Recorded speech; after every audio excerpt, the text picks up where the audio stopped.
Is my brain broke or am I just too literary? We think that we could do so much better. How could you mess it up this bad? It's like there's no one else in the room while you write out of your ass. Is my brain broke or am I just too literary? Am I insane, bro, or am I just too literary? Too literary. Welcome to We're Too Literary, the show where we identify as experts. But we're not. As we deep dive into the world of cinema, uncovering plot holes, dissecting character arcs, laughing at the absurdities, and spoiling the shit out of everything you love and hold dear. I'm your host, Kenny. And I'm Jonathan. And each week, we'll take a critical yet humorous look at both the classics and the latest releases. Whether you're a film fanatic or love a good laugh, join us as we navigate the twists and turns of movie magic gone awry and give you our ideas on how we'd like to do it. Are our brains broke? Or are we just too literary? Too literary. Welcome back, everybody, to another wonderful week of We're Too Literary. We're back to bring you maybe a travesty. What do you think? Yes, just straight up mediocre travesty. In some ways, I enjoyed Madam Web more. Yep. No, you take that back. No, take that back. I can't. It's already out there. Right It's now. out there. I can't take it back. Once I put it out there, it's there forever. Madam Web was awful. Don't get me wrong. It was a god-awful fucking movie. Straight up garbage shit. And served no fucking point. But Borderlands is just fucking mediocre. It is mediocre. And I regretted I paid too much for it, man. I paid too much. See, and that maybe that's the thing. Maybe that's the thing, right? Like, comparing it, like you said. All right, everybody, we are talking about Borderlands. If you didn't pick up on that, I just want to make it perfectly clear. We are talking about Borderlands this week, and see, like for me, it wasn't. I hate it like I hated Madam Web. It was more like this is just okay. Mediocre. Like, it's mediocre. Yeah, but it wasn't. I was still ever so slightly entertained, which is more than I can say for Madam Web. But maybe it's because I only spent $8 for my ticket. And I think if I had spent $15, I'd probably be pretty pissed too. I spent $15. Technically, I spent $30 because I bought 2 tickets. And so you didn't go to a matinee, did you? No, I didn't. The wife and I went at 7:00 at night. Terrible decision. Man. Fucking terrible. Just fucking awful decision, man. So all right. As y'all may have heard already, if you're coming into this blind, totally get it. But if you've seen or heard anything about Borderlands since its release, you've probably heard that it's bad. And I'm not going to say that it was bad, but I heavily agree with mediocre. Okay. It was, gosh, when I looked, it was still in the 6 point somethings, but it is drastically decreased to 4.3. It started life at 0% on Rotten Tomatoes. On Rotten Tomatoes, yeah, it did. Yeah. And that was rare. That's super rare for any movie to hit the 0. Correct. Well, and comparing the two, a really shitty movie like Madam Web can be fun and it's so bad it's entertaining way. It can become a cult classic, or fucking Morbius. Look at Morbius. Yeah, fucking right. Just awful. But Borderlands doesn't do that. It's just mediocre. It's just it falls flat in every way. What if I told you I cracked the code already? Yeah, what's the code? That's a code to The consider. reason it's mediocre in every way is because it's literally the most cookie cutter hero story that ever gets told. It's the same flow, structure, and plot that you get out of any mediocre hero story, which is we meet the protagonist, they go on a little adventure, they run into some minor struggles but always prevail because feel good movie, that's why, I don't know. And then we get a little interaction from the antagonist, but not much, just a smidge, just enough Just a to skosh. make you go okay, so that's the bad guy. And then they have the little, oh, you think I betrayed you, but I didn't actually betray you. Yeah, But you're gonna oh fuck, there's a name for that. I can't think of it at the moment, but it's always at the end of the second act leading into the third act. Yeah. yeah, And and then- increases the stakes, adds drama. Just Right. really, makes so much fucking sense. it's like pre-climax. Right.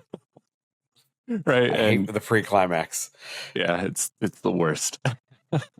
But that's Get a little premature, it though. It happens. and that's what it did. It got to that point, and then it dipped right back down. And then we have our moment of like revelation, which, by the way, this whole story is rife with like, why did you choose to do it this way when we gave you the lore? It existed already, and you could have done something with it. And they didn't. They were like, no, we're gonna make this like, God, what? Yeah. I don't know. That's an insult to that, though. I don't want to say that. Do it. Insult it. Own it, Kenny. I don't want to insult it. It's like, is it Do any it. more complex than, say, like a Robin Hood plot? What do you mean? I mean, Robin Hood steals from rich, gives to the poor. Fair. But it's like the hero's story of just like, Yeah. oh, you have your trials and tribulations along the way, but in the end, you prevail no matter what. Correct. I mean, there is nothing wrong with tried and true tropes. Oh, yeah. The hero's journey is a great framework for telling a story, but you have to be interesting. You have to be fun. You just can't be fucking tired and boring, which is Right. and you can't have, I don't know, 60 minutes of fucking voiceover, like exposition. I question a lot of the writing choices that were made here because there were just so many better choices to have been made.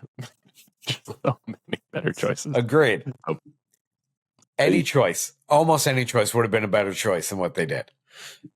And so this week, everybody, we're going to spare you the recap because that was basically the recap without the details of the movie. But like, that's the story.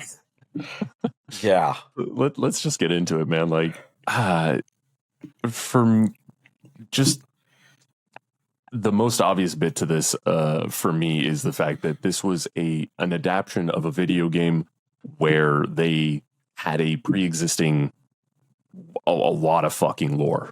The 3-4 games, if you count Tales for Borderland, maybe even Tiny Tina's Wonderland. Like, I think that's 5. So there's the 3 main games. Yeah. You then have the Tales. You have Tiny Tina's Wonderland, kind of its own little spin-off thing. I swear there's another one. Let me look on it real quick. But like, we got so much lore existing already for Borderlands, and they were like, oh, the pre-sequel, the Borderlands pre-sequel. Oh, yeah, Borderlands pre-sequel, Borderlands 3, Tiny Tina's Wonderland, and then Tales from the Borderland. Right. It's also new Tales from the Borderlands. Oh, shoot. You're right. There is a new Tales from the Borderlands. That one's apparently got the worst ratings of them all. But anyway. Damn. There's so much lore that exists there already. There's so much that they could have utilized for this script to make it more true and appease the fans. We already have 2 brilliant adaptations recently. Now, we've taken years for this to finally come to the point that it is right now when we got The Last of Us and Fallout.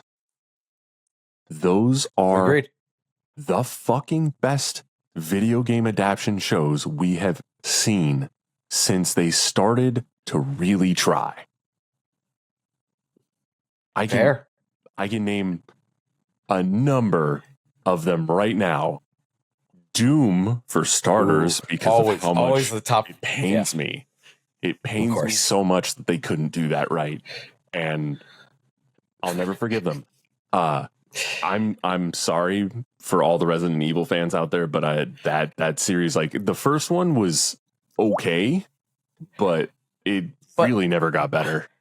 Oh, no, but I would argue they're campy and fun. They don't take themselves seriously, and That's true. They're enjoyable in their own way. Like, yeah, it's fucking straight out of left field. You know, just steals a bunch of random shit from the games and does whatever it wants to do, but it's still kind of entertaining. And who knows? Maybe Borderlands kind of fits in with the Resident Evil series in that similar, mediocre way. No. Borderlands is mediocre. Just straight up fucking 0% Rotten Tomatoes mediocre. All right. It's not a so bad it's good and comes back around. It's just fucking bad. Resident Evil, we should do a series about that sometime. Like they're fun. I feel like they don't take themselves seriously. They tell a decent enough story that you're entertained and you can kind of follow it, and it doesn't feel like it has to just do a bunch of random exposition dumps. Okay. All right. Okay. Well, Silent Hill. Tell me that was a good one. No, I don't even remember that one. I'm pretty sure I've watched it. It was not good though.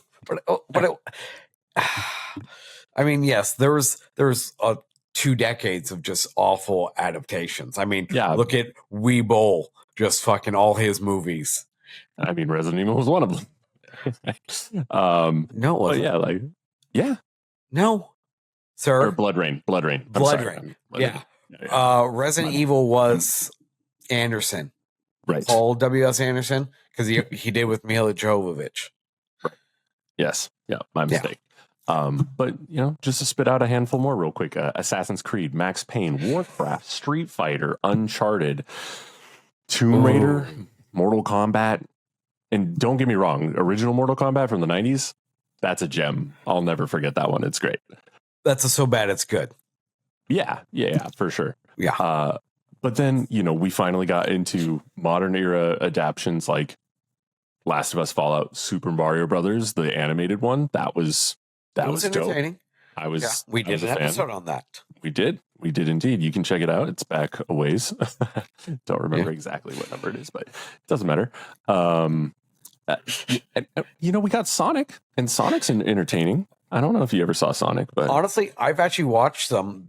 I enjoy Sonic. I have not watched the Knuckles spinoff yet. The series on Paramount, right? Yeah.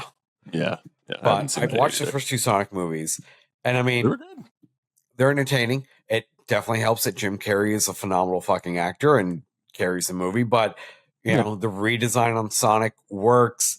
The story it tells is, fun. Yeah. It doesn't take itself seriously. And it just plays. It plays along, and I don't know, like fucking Christ. It's been like since 2020 forward that we've started to see some good adaptions, but this took a full back step. It took the wind out of our sails for adapting something that actually had potential. Well, you know why, right? Because they tried starting to make this movie in 2015. They filmed this movie in 2021. Yeah. And then did it like 2 to 3 weeks of reshoots in 2023 before it finally came out in 2024. Yeah. And oh man, it shows. It really shows. It's a shame. And the fact that, this was an Eli Roth movie.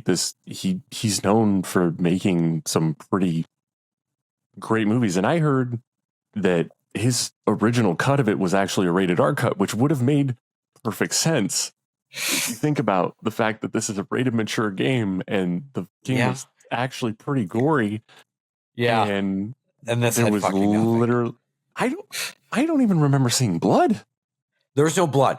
There's a lot of people getting shot the fuck up and no blood. The God, I don't think I remember seeing a single drop of blood.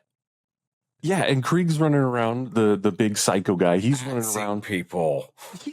It's a power saw on the end of it, man. Like he spun it up at one point and cut through something, and you're just like, nothing? Not even a dismemberment? No, there was multiple explosions. Bodies should have been like fucking everywhere, and nothing. Not a single drop of blood. A lot of swearing. Yeah, but mildly, but yes. I mean, for being PG-13, I expected no swearing except for maybe like one fuck. And we did. I don't even know that we really got that. I don't think we got a fuck. We got like, we got bullshit. We got asshole. We got shit. We got shit. Yeah. But then, like, I guess they brought Tim Miller in to do some reshoots on it in somewhere between 2021 and when it, finally was done enough to release. Correct. Well, he did the reshoots in 2023. Oh, and that's just last year. Yeah. And they sat on it for a year. And they dialed it all back to PG-13. Like it was Tim Miller's work that brought it back to a PG-13 because they asked for it, right? I have a feeling, hope beyond hope, that one of the guys behind Deadpool wasn't super keen on dialing back all of the fun of a movie. Oh man, it was just, I admit it was disappointing. The jokes were bottom of the barrel. They scraped really hard for them, and they were just yeah. No, they were. It was unfunny. I know you had a couple moments where you actually laughed, and I won't judge you too much for that. I think I laughed at one, which was Claptrap and the stairs being his greatest enemy. I was like, oh, that's a line I recognize. That kind of funny. Let's move on. Yeah. I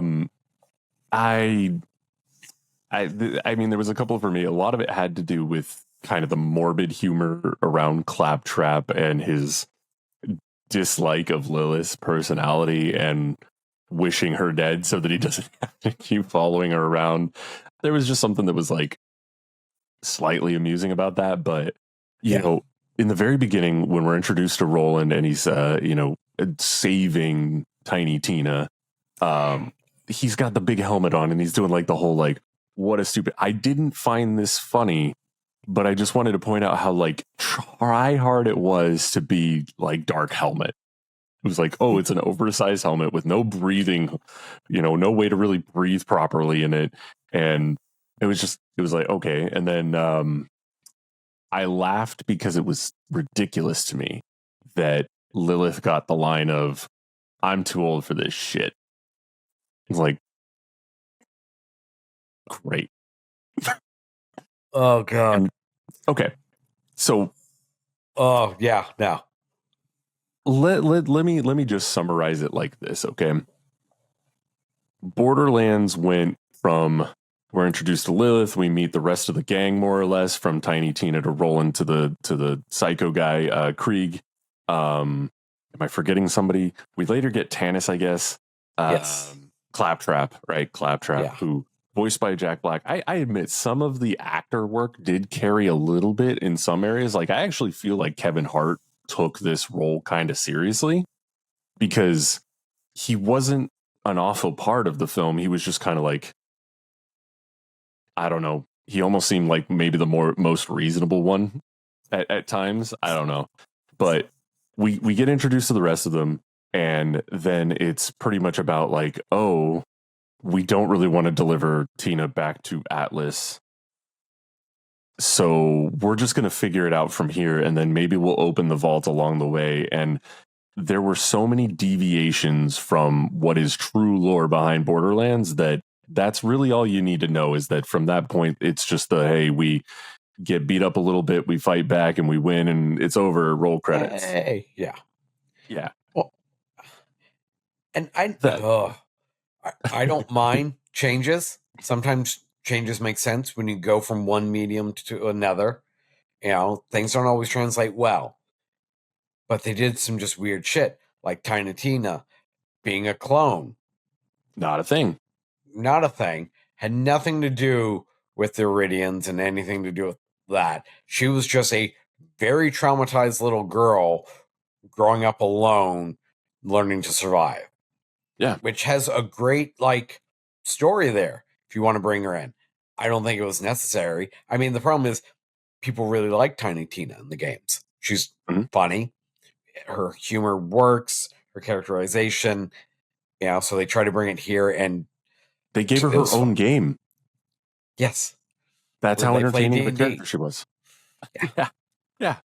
The crossovers with the real world, that's still like humans exist in a lot of different mediums and stories and what have you, but like to have it kind of somehow be involved with Earth related things. What kind of bothered me was that they used a lot of like songs that were, I don't know, it just felt like they were trying too hard to be like Guardians of the Galaxy. And so they had Ace of Spades, How You Like Me Now. When I think they're going into Mad Moxie's club, it's playing Supermassive Black Hole by Muse. And I was just, there was a handful of songs that, like, again, I think it was like a try hard to be like a Guardians of the Galaxy. And I just felt like it didn't really fit. There was just maybe some sort of an improvement upon the game's score with, I mean, they ended up having to redo the score anyways because of the transition from R to PG-13.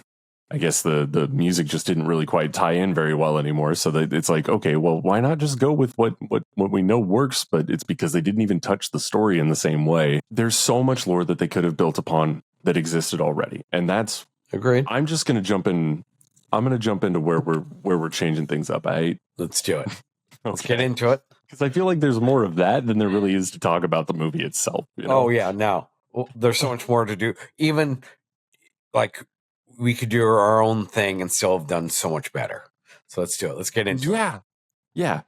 I really truly believe here that it would have made more sense to try and stick somewhat closer to the lore behind the first game. Like they could have even taken some liberties there that I'm going to suggest here that would have made sense and potentially given us a little bit more of a fun, exciting kind of bit here. This movie was in a similar arena, I'll say, to like a Mad Max, right? And think of how great they made the Mad Max. I need to watch Furiosa, but I heard that one was still good. But it's like the excitement and the adrenaline and energy that movie produces was something that could have absolutely been taken into consideration here. And so having each of like kind of the individual classes, right? So you start off the Borderlands game with the option of picking 4 different classes. Yep. It's Soldier, Berserker, Hunter, and Siren, right? Yeah. That all could have been introduced as the individual characters that, are still hunting the vault. The fact that they made Lilith into somebody who isn't a vault hunter. Yes. She was very adamant about that for like 90% of the movie. Okay.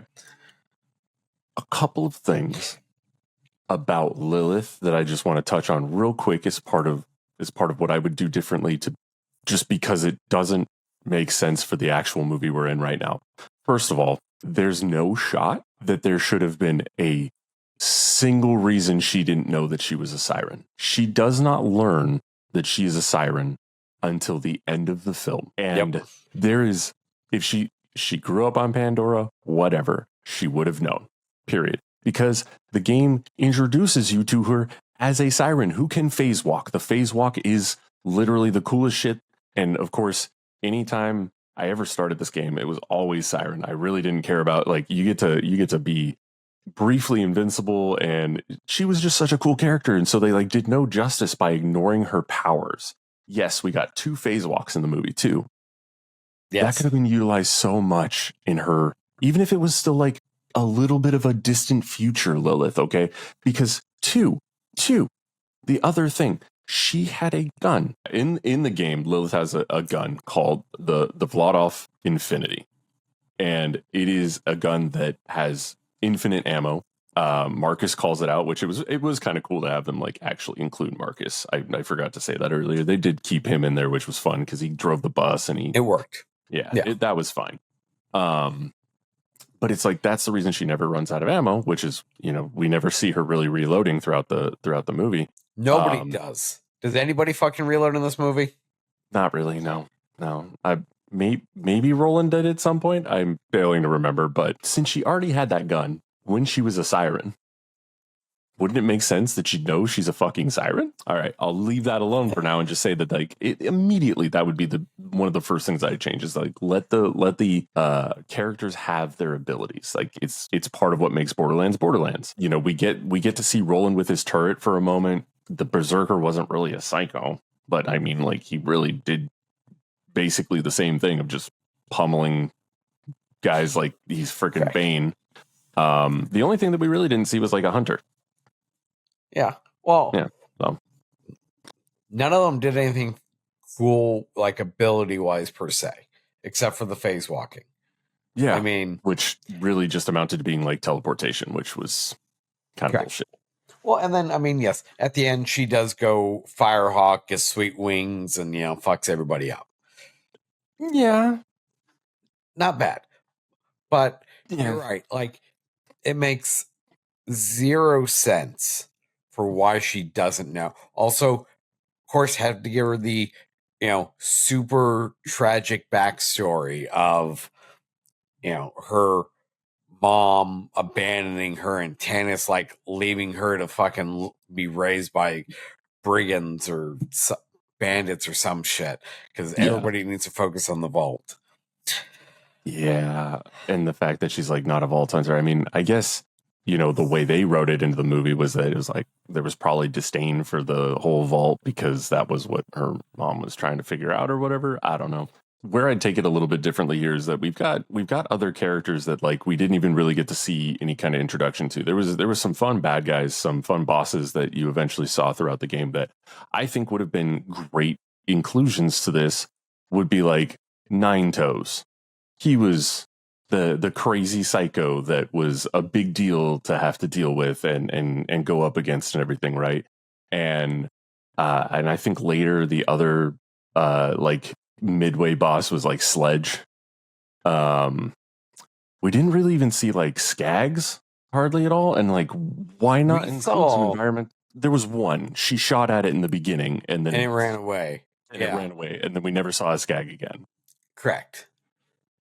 Yeah. Like, there's so little of the native life to Pandora that we see. That we got to, we didn't get to experience hardly any of that. And the two things that we did get to experience was Piss Gulch. Yeah, the Thresher Maw. Piss Gulch. And was that what the thing was called? The big tentacle monster? A Thresher Maw? Okay. So the big tentacle monster, which was immediately dispatched. It was like, okay, thanks. It was fun to see, you know, cool little leap through the air and blow out the back of its head. And that was easy peasy. No big deal. And that was part of it too. Is like, there was no sense of like, I don't know, dread. You weren't worried about any of the characters really. Like even when Roland for a moment is supposedly going to be going down, it's like somehow he magically comes out of it just fine, which was fine. I didn't really want his character to die like that because it was stupid. But was more like surprised, like, oh, they're gonna kill somebody off. Interesting. And then like he's alive. He got straight up tackled by them, and then the next thing we see is that they're all dead and he stands up. It fucking makes 0 sense. The whole movie makes 0 sense. It doesn't. Yeah, it doesn't make a lot of sense. And especially doesn't make sense in the terms of what they could have done with it. Like each one of those, Ninetails and Sledge, I would have written them in to be the ones that were hiding the initial vault keys, right? Maybe they had them behind, you know, their little safe or somebody's holding onto it or whatever. Like that could have been a thing. They included Mad Moxie, which was fine. Gina Gershon, you know, she kind of nailed being a Mad Moxie. That was fun. But not surprising they included Mad Moxie. Yeah, I mean, it was Mad clearly Moxie. for that reason. Yes. It's the sex appeal. Like, let's be real. And it was cool to see her there, but for all the good it really did, other than to further the plot, is as far as Lilith, your mom, she loved you so much and she thought you were the most special thing. And it's like, oh, hey, by the way, let's just not very subtly nudge that Tina's definitely not the one, and Lilith absolutely is. It's totally obvious from the get-go. From the opening lines of, there's a daughter of Iridian, they're going to open the vault, and I don't know. I mean, playing the game, you obviously, them making that like a key factor, being able to open the vault, you're like, oh, well, so it's going to be her. And then they bring in Tiny Tina and like, oh, she's a clone. It's like, that's fucking weird. Yeah. And that it was like built off of iridium blood, like a droplet of iridium blood. And it's like, okay, so you think that one little droplet's going to be enough to make her the one? It just didn't make sense in that respect. And so having them go through like those little mini bosses and then going up against Atlas in the end, I mean, I don't know. Atlas, if they really wanted to do it right, Atlas probably would have gotten away. General Knox just kind of like backing Roland up at the last second and then perishing immediately was just another big why. Okay, I chuckled at that. It happened so suddenly, and it was just like, okay, great. Yeah. With the ambiguousness of Atlas's fate, he gets pulled away by a tentacle monster, but who knows if it really wants to kill him? You know what I mean? And then and then it leads into a sequel, and it could easily like follow good lore that pre-exists with just fun banter and dialogue to go along with it, like jokes that actually land, like some of the jokes that they used in the game that were actually good. I don't know. It's asking for a lot, man. I don't know.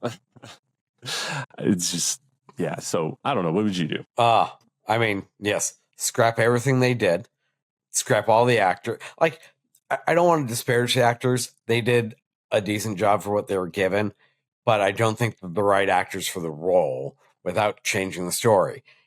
I would keep the idea that Lilith is young and like still learning about her powers. So change all the actors. We'll go back to that. I think the first game doesn't really have that great, like the story's decent, it's passable, it's entertaining for what it is, but there's not like a really memorable villain. Like you've got these one-off characters and it kind of works. I actually think Borderlands 2 did a much better job with Handsome Jack.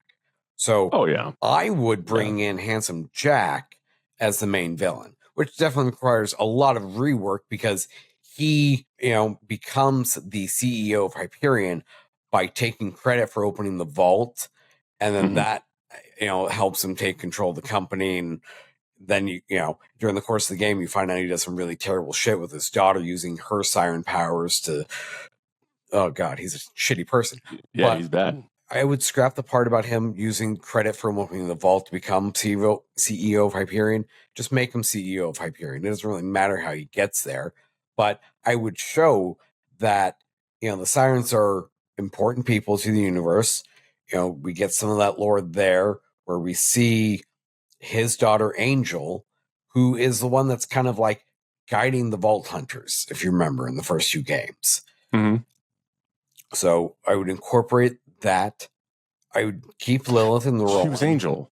Yes, she was Angel. And okay, sorry, I'm going to interrupt you just for a second to say, why have the exposition coming from Lilith when we literally had a narrator in the form of Angel from the game, right? Like, what was the sense in that? So, all right, continue. It makes zero fucking sense. None of this makes any sense. So yes, bring in Handsome Jack, bring in his whole story with his daughter and the Vault Hunters trying to get to the vault. Like make it about trying to fucking get to the vault. The Vault Hunters. Don't make her, I'm a bounty hunter, not a fucking Vault Hunter. Fucking ridiculous.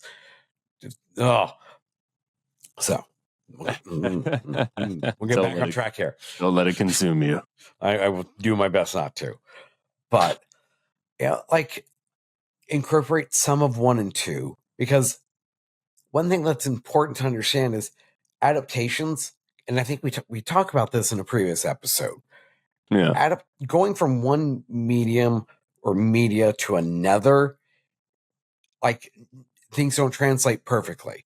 When you go Yeah. from a book to a movie, or a video game to a movie, or to a TV series, like, things have to change because of whatever is going on. There's different expectations, different ways to tell a story.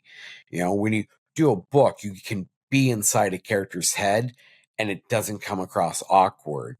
Whereas if Right. you do a fucking movie like Borderlands and you have 60 minutes of exposition and you're in a character's head, it's fucking boring and awkward. And yeah.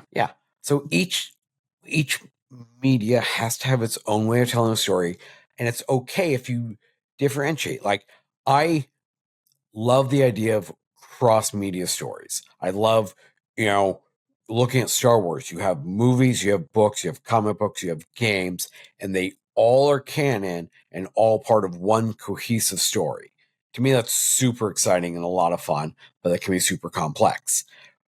Here with Borderlands, yeah, I think it would have been great to have the games be its own story, and let's do a fun adaptation that's just different. It's it gives you that same idea and feel and the characters you love to see, but will tell you a new story. So it makes sense to me to use Handsome Jack because he's a better villain.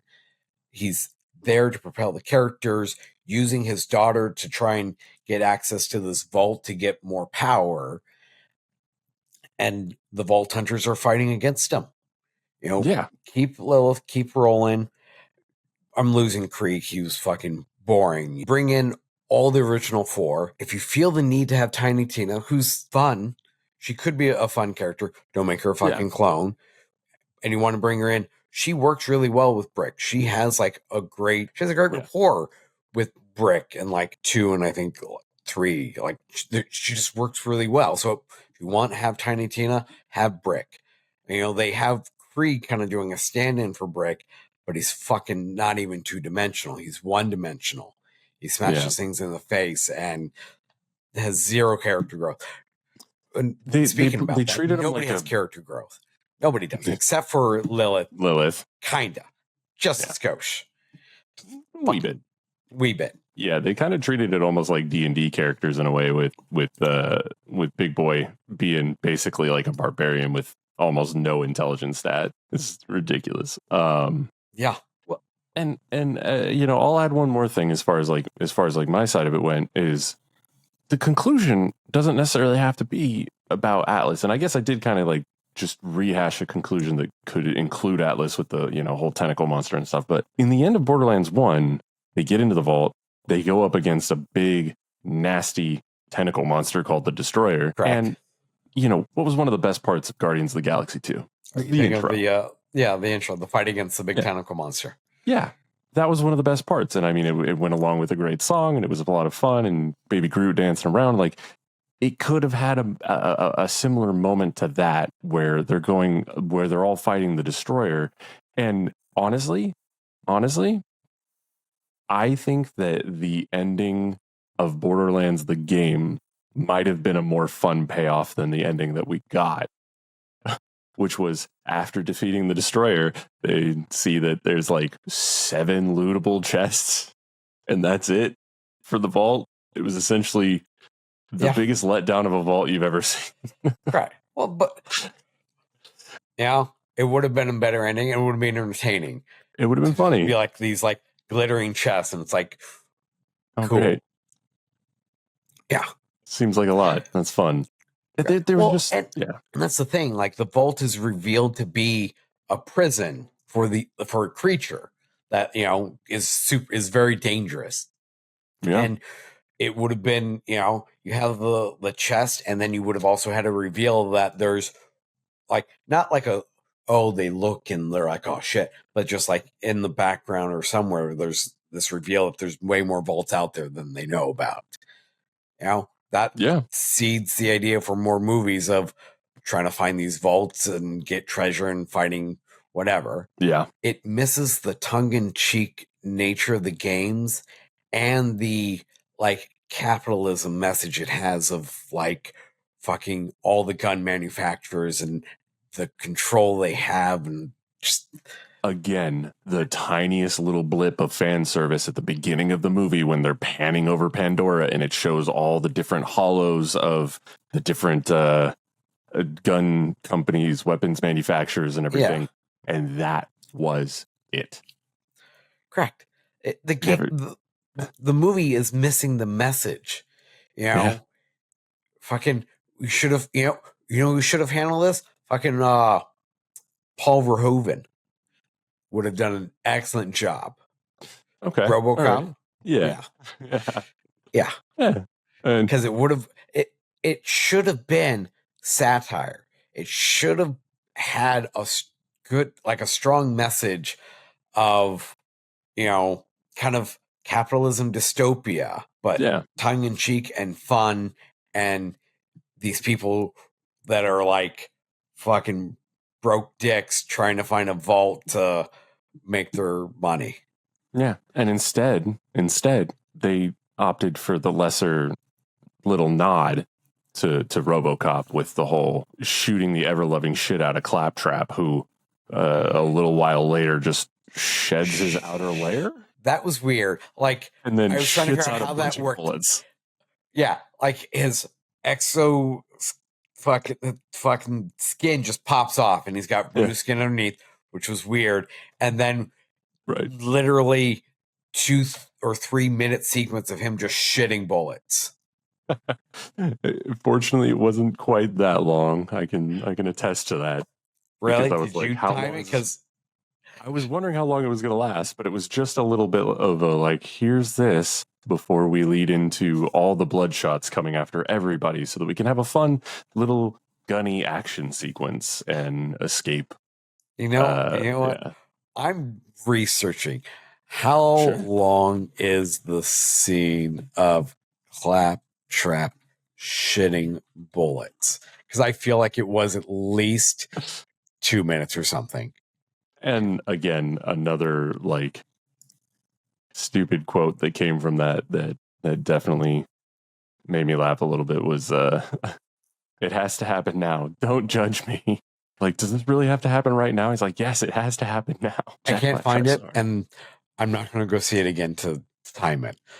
Yeah, but it was whatever it was too fucking long.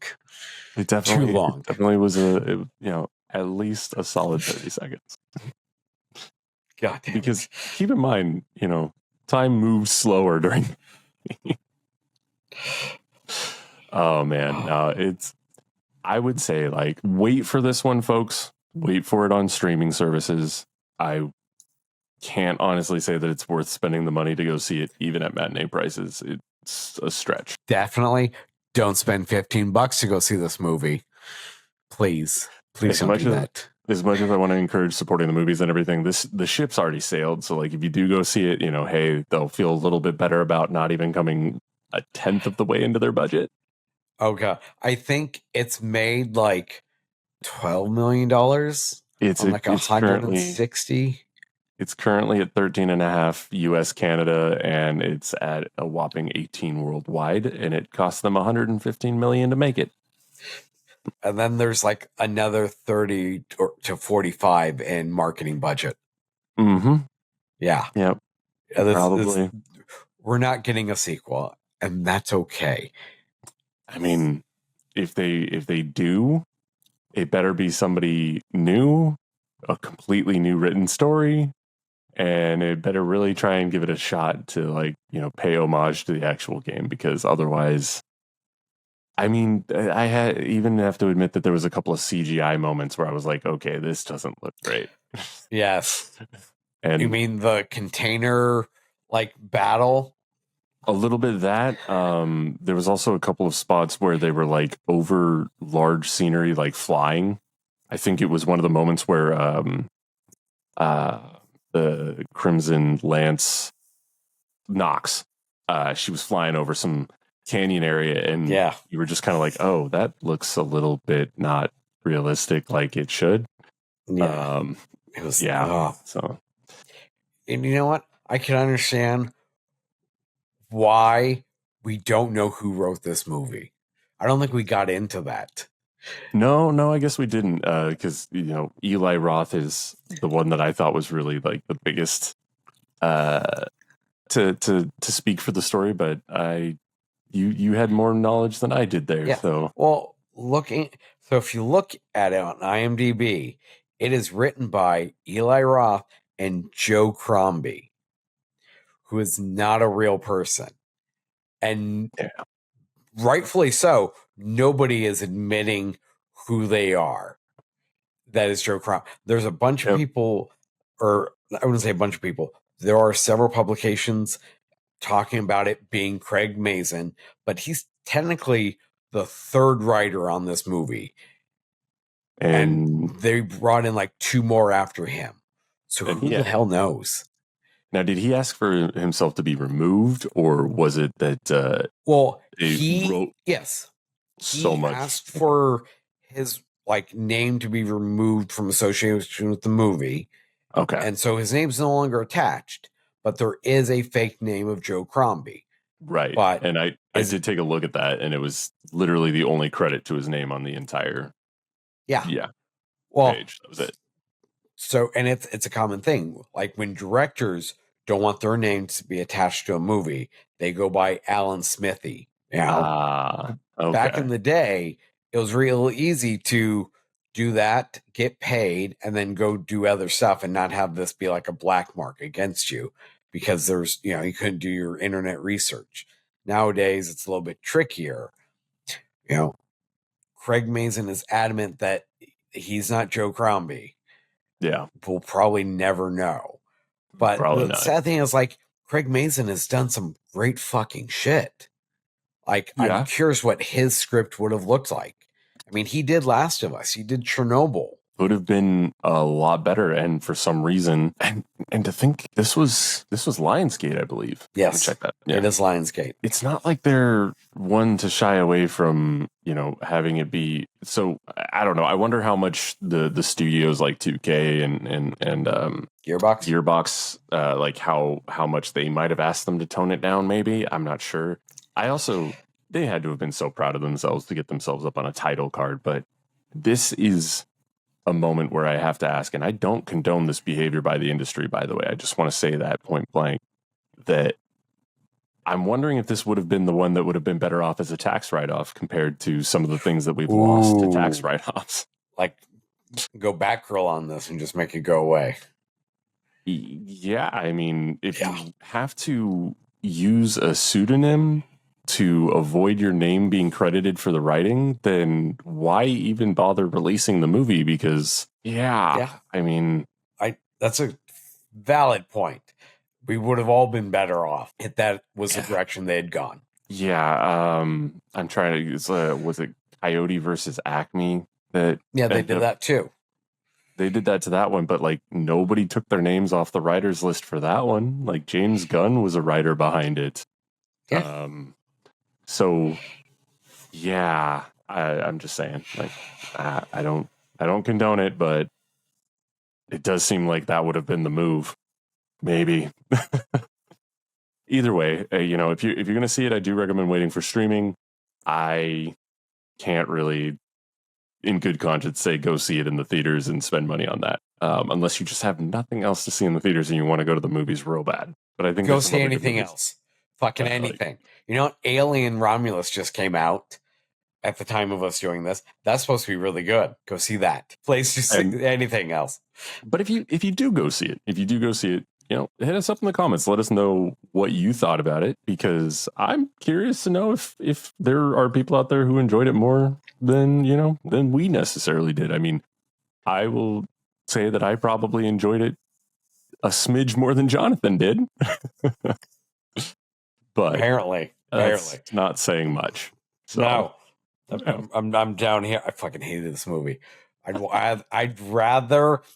Oh, this hurts me to say. I'd rather watch Madam Web again. No, you wouldn't. If it was watch Borderlands or watch Madam Web again, I'd rather just gouge my eyes out. Just fucking call it good. Thank you all so much for joining us this week on another episode of Weird to Literary. If you haven't already checked out Borderlands, don't give it a watch. Just go play outside. do anything else. Do your taxes.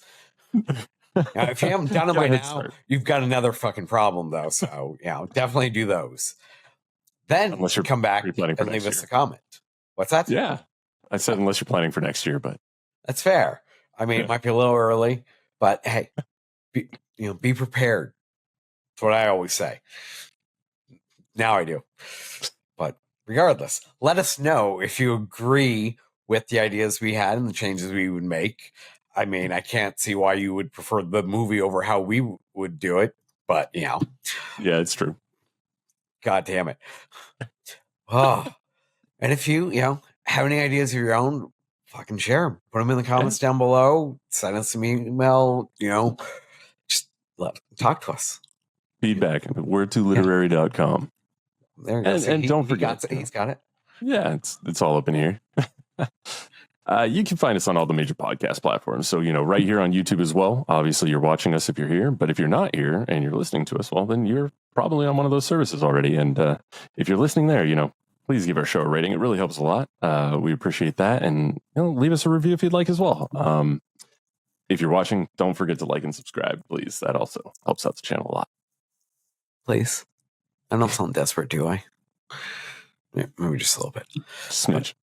Just a smidge. Anyways, we do really appreciate you being here with us, exploring films, listening to us share our takes. Yeah, so thank you so much for tuning into We're Too Literary this week. I've been your host, Kenny. And I'm Jonathan.